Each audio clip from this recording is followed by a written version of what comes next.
Boa noite a todos. Juntos novamente em mais um encontro que de preferência deve ser vivido em família, para que nosso lar se beneficie em abundância das bênçãos que recaem sobre nós. Vamos então meditando sobre o Pai Nosso que Jesus nos deixou como legado, nos detendo no Venha a nós o vosso reino. Kardec, no Evangelho segundo o Espiritismo, analisa esse ensino. Venha a nós o vosso reino. Senhor, destes aos homens leis plenas de sabedoria, que os fariam felizes se eles as observassem. Com essas leis, poderiam estabelecer a paz e a justiça e poderiam ajudar-se mutuamente, em vez de mutuamente se prejudicarem como o fazem. O forte ampararei o fraco, em vez de esmagá-lo. Evitados seriam os males que nascem dos abusos e dos excessos de toda espécie. Todas as misérias deste mundo decorrem da violação das vossas leis, porque não há uma única infração que não traga suas consequências fatais.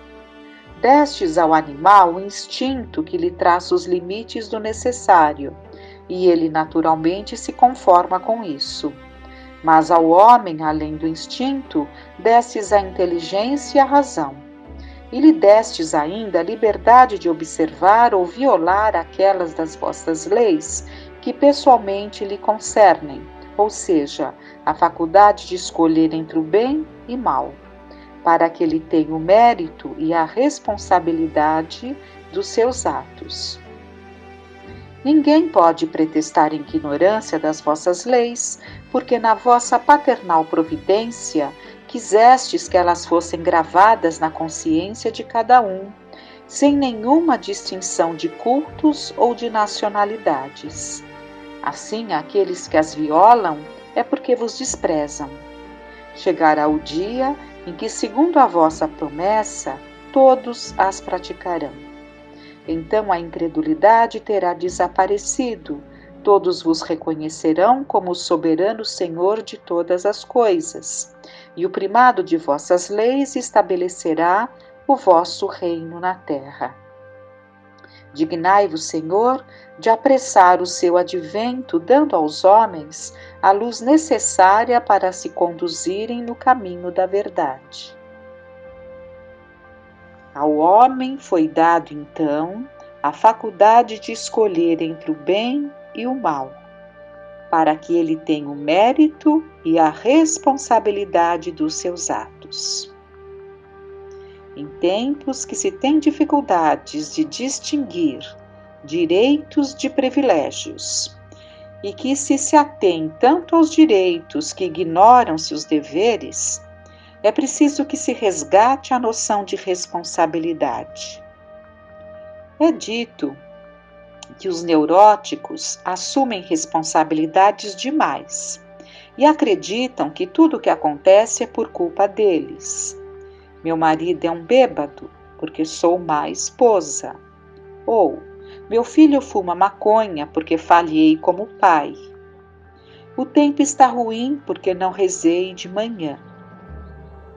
Por outro lado, pessoas com desvios de caráter geralmente assumem muito pouco a responsabilidade por seus atos.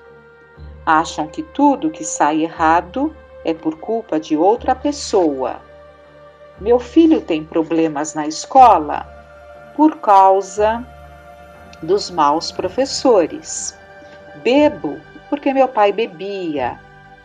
Fumantes que processam companhias de cigarros porque as culpa pelos seus vícios. Alguém asfixia os filhos porque sofreu abuso sexual na infância. Há quem diga que, embora devamos ser gratos à imensa contribuição que Freud trouxe ao campo da psiquiatria, ele plantou as sementes do determinismo que tem dado à sociedade todas as desculpas para os maus comportamentos e assim fugindo à responsabilidade adequada de seus atos. De fato, Freud a quem devemos tanto, esse homem afeito aos estudos, que teve por vocação primeira indagar os mistérios do homem e da natureza, uma inclinação filosófica que o acompanhou em toda a sua história de vida, não conseguiu chegar à alma na sua essência. Embora um estudioso da alma, psicanálise, análise da alma, não alcançou a sua transcendência à matéria e muito menos a sua anterioridade à vida corporal. Como muitos do seu tempo, deixou-se levar pelas ideias materialistas vigentes e era adepto do determinismo muito forte no seu tempo, e que apresentava o ser humano como produto do meio em que se encontra, da herança cultural, social, biológica recebida e das condições históricas características do mundo em que vive. Portanto, Freud entendia que os seres humanos não fazem escolhas e que o livre-arbítrio é uma ilusão. Ele acreditava que nossas opções e ações são determinadas por forças inconscientes das quais nunca nos damos conta completamente. Afirmava que, se conhecermos suficientemente a ascendência genética e o ambiente de uma pessoa, poderemos predizer seu comportamento e até mesmo as escolhas individuais que fará. Essas teorias dinamitaram o livre-arbítrio. Viktor Frankl escreveu o conhecido livro Em Busca do Significado. Frankl foi um psiquiatra judeu. Foi também professor na Universidade de Viena, a mesma escola que educou Freud. Também tornou-se seguidor e proponente do determinismo, exatamente como seu mentor e ídolo Freud. Acontece que durante a guerra, ele e sua família foram presos em um campo de concentração por muitos anos. Perdeu quase toda a família e os bens pessoais nas mãos do regime nazista e suportou horríveis experiências médicas no próprio corpo. Mas Frankl, em meio ao sofrimento, aprendeu muito a respeito das pessoas e da natureza humana, e isso forçou a repensar sua posição sobre o determinismo, como vemos num dos trechos do seu livro. Sigmund Freud uma vez afirmou: deixe alguém tentar expor à fome diversas pessoas de maneira uniforme. Com o aumento da urgência imperativa da fome, todas as diferenças individuais obscurecerão e em seu lugar aparecerá a expressão uniforme do único desejo não silencioso. Graças a Deus, Sigmund Freud foi poupado de viver a experiência dos campos de concentração. Seus textos deitam-se nos sofás de veludo da cultura vitoriana, não na sujeira de Auschwitz. Lá, as diferenças individuais não obscureceram. Ao contrário, as pessoas tornaram-se mais diferentes. As pessoas se desmascararam, tanto os porcos quanto os santos. O homem é essencialmente autodeterminante. Ele se transforma no que fez de si mesmo. Nos campos de concentração, por exemplo, nesse laboratório vivo e nesse solo de testes, nós presenciamos e testemunhamos alguns dos nossos companheiros comportarem-se como porcos, enquanto outros comportavam-se como santos. O homem tem ambas as potencialidades dentro de si mesmo. A que se efetiva depende das decisões, não das condições. Nossa geração é realista porque passamos a conhecer o homem como realmente é. Além do mais, o homem é esse ser que inventou as câmaras de gás de Auschwitz, entretanto, ele também é aquele ser que entrou nessas câmaras de gás de pé, com a oração do Senhor ou o Shema Israel nos lábios. Que atentemos então para as nossas escolhas e responsabilidades e entre elas escolhamos ser gratos. Que a gratidão a Deus possa sempre falar muito alto, muito forte dentro de nós. Sejamos gratos a tudo. E no poema de Amélia Rodrigues, Senhor, muito obrigado pelo ar que nos dás, pelo pão que nos deste, pela roupa que nos veste, pela alegria que possuímos, por tudo de que nos nutrimos. Muito obrigado pela beleza da paisagem, pelas aves que voam no céu de anil, pelas tuas dádivas mil. Muito obrigado, Senhor, pelos olhos que temos, olhos que veem o céu, que veem a terra e o mar, que contemplam toda a beleza, olhos que se iluminam de amor ante o majestoso festival de cor da generosa natureza. E os que perderam a visão, deixa-me rogar por eles ao teu nobre coração. Eu sei que depois desta vida, além da morte, voltarão a ver com alegria incontida. Muito obrigado pelos ouvidos meus, pelos ouvidos que me foram dados por Deus. Obrigado, Senhor, porque posso escutar o teu nome sublime e assim posso amar. Obrigado pelos ouvidos que registram a sinfonia da vida, no trabalho, na dor, na lida, o gemido e o canto do vento nos galhos do olmeiro, as lágrimas doridas do mundo inteiro e a voz longínqua do cancioneiro. E os que perderam a faculdade de escutar, deixa-me por eles rogar.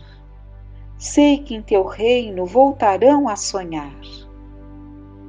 Obrigado, Senhor, pela minha voz, mas também pela voz que ama, pela voz que ajuda, pela voz que socorre, pela voz que ensina, pela voz que ilumina e pela voz que fala de amor.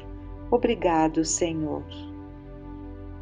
Recordo-me sofrendo daqueles que perderam o dom de falar e o teu nome não podem pronunciar. Os que vivem atormentados na afasia e não podem cantar nem de noite nem de dia.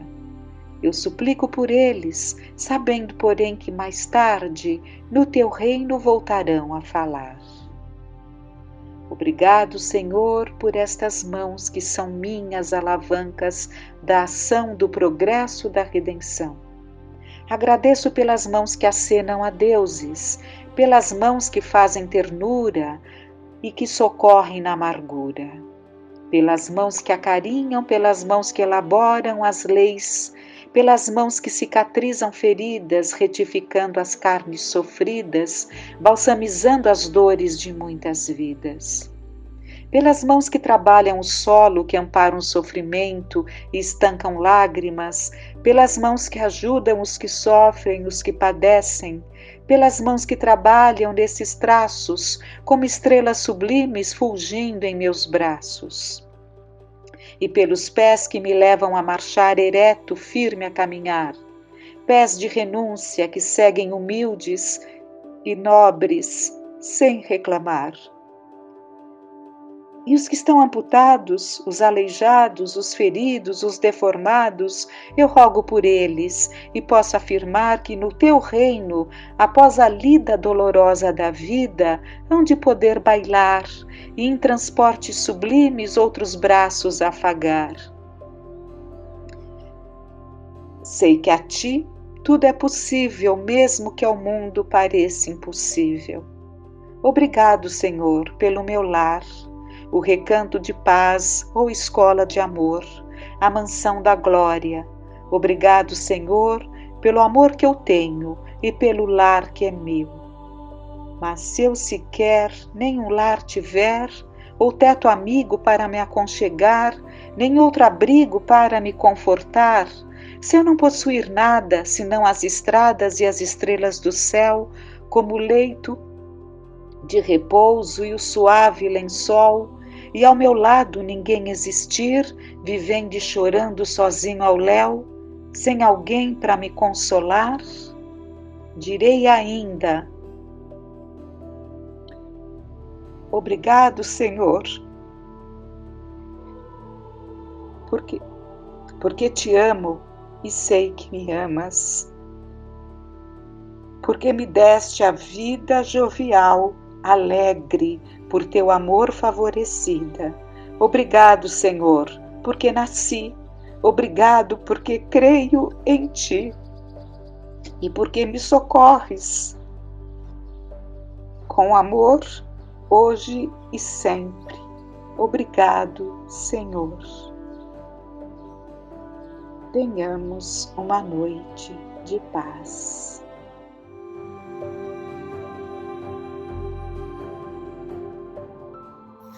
Uma boa noite a todos. Hoje nós trouxemos do livro Há 2000 anos um trecho bastante interessante.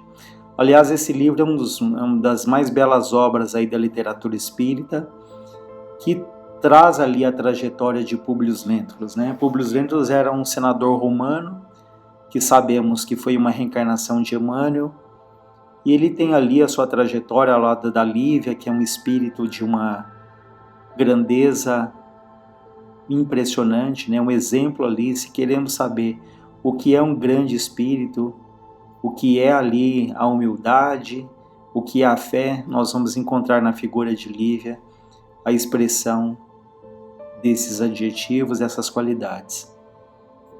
E aqui é um momento em que Públio Lentulus e a esposa Lívia, eles estão na casa de Pôncio Pilatos, eles estavam falando a respeito da cidade de Nazaré, que era a cidade em que Públio procurava ali uma residência para que ele se instalasse.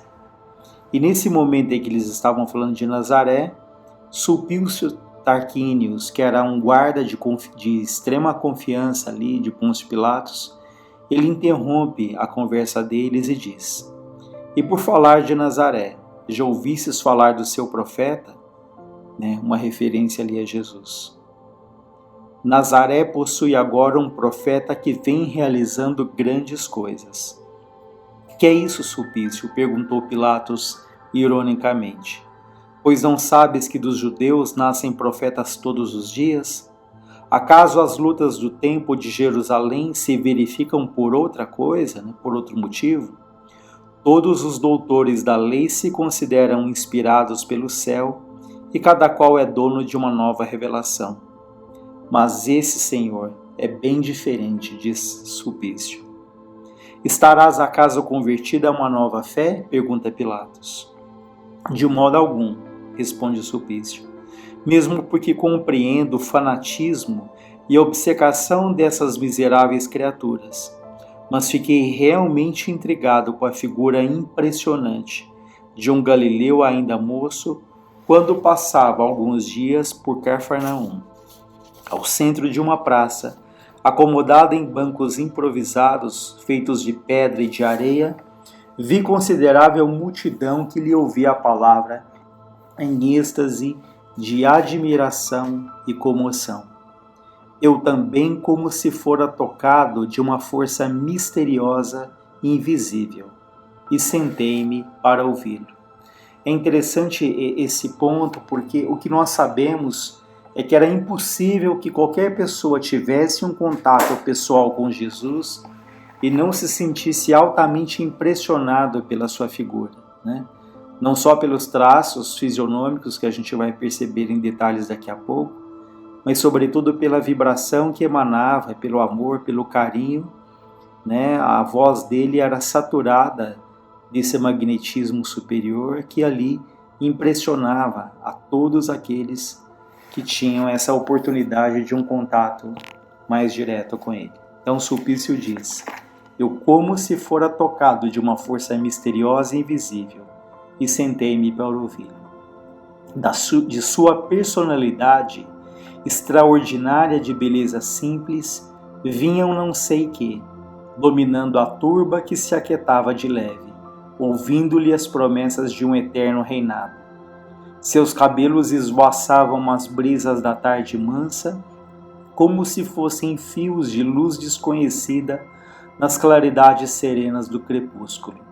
De seus olhos compassivos parecia nascer uma onda de piedade e comiseração infinitas.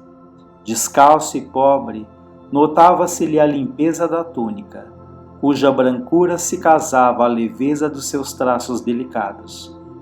Sua palavra era como um cântico de esperança para todos os sofredores do mundo, suspenso entre o céu e a terra, renovando os pensamentos de quantos o escutavam.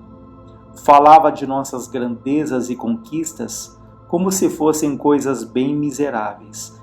Aqui ele está falando das grandezas dos romanos, que tinham tanto orgulho ali dos territórios que conquistavam, dos títulos, das honrarias.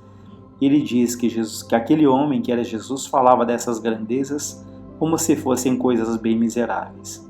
Fazia amargas afirmativas acerca das obras monumentais de Herodes em Sebasto, asseverando que acima de César está um Deus todo-poderoso, providência de todos os desesperados e de todos os aflitos.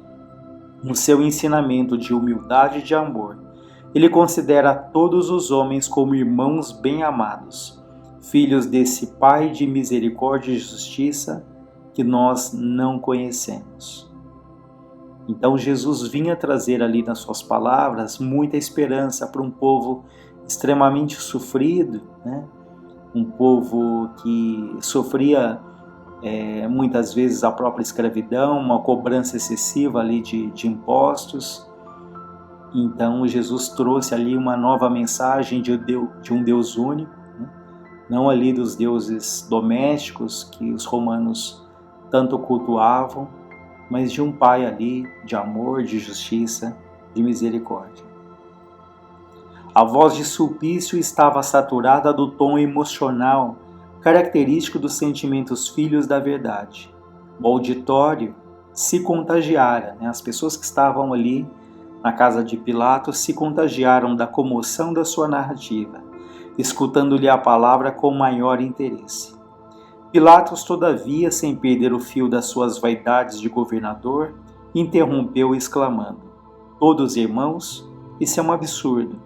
A doutrina de um Deus único não é novidade para nós outros, nessa terra de ignorantes, mas não podemos concordar com esse conceito de fraternidade irrestrita. E os escravos? E os vassalos do império? Onde ficam as prerrogativas do patriciado?" Ou seja, para Pilatos era inadmissível alguém que falasse que todos eram iguais, que o patriciado ali não teria privilégios sobre a plebe, sobre o povo mais simples.